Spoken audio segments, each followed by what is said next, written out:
sejahtera bagi kita semua. Semoga di masa pandemi ini kita semua tetap dalam keadaan sehat dan tetap semangat. Pada kesempatan kali ini, saya akan memberikan contoh ceramah. Saya mengangkat topik kesehatan mental di masa pandemi. Keadaan dunia sekarang ini sedang tidak baik akibat pandemi. Kita harus ekstra hati-hati saat ketika kita di luar rumah. Pandemi ini tidak hanya berdampak pada fisik saja, namun juga berdampak pada kesehatan mental. Terlebih lagi, kita dihadapkan dengan istilah baru yaitu new normal. Kita harus beradaptasi dengan cepat dengan situasi saat ini. Dampak pandemi ini juga diperparah karena juga berdampak pada kondisi ekonomi masyarakat. Banyak pekerja di PHK sehingga membuat mereka khawatir mengenai finansial dan pekerjaan serta masa depan mereka seusai pandemi berakhir. Ini menyebabkan beberapa orang terkena gangguan mental akibat terlalu stres atau tekanan ekonomi. Oleh karena itu, kita perlu tahu tanda-tanda orang yang terkena gangguan mental supaya kita dapat mengatasinya lebih dahulu. Tanda-tanda seseorang yang mengalami gangguan mental seperti 1. Mengalami gangguan tidur. 2. Mengalami gangguan pada pola makan. Ketiga, timbul rasa bosan dan stres terutama pada anak-anak dan remaja karena harus berada di rumah terus dan harus beradaptasi dengan kebiasaan baru.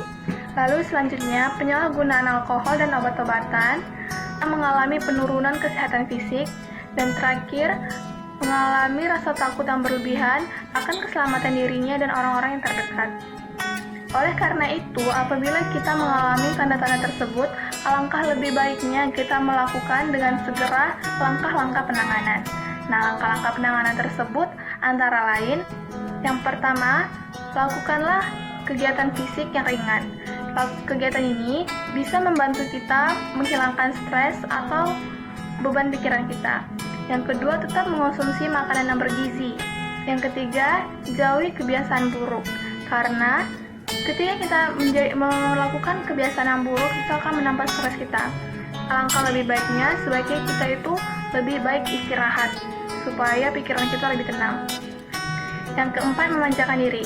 Kita dapat memanjakan diri kita dengan melakukan hal-hal favorit kita, sehingga kita akan merasa senang. Dan yang terakhir, itu adalah menerima informasi dengan bijak. Kita harus mampu menerima informasi yang bijak, jangan mudah terpengaruh dengan hoax.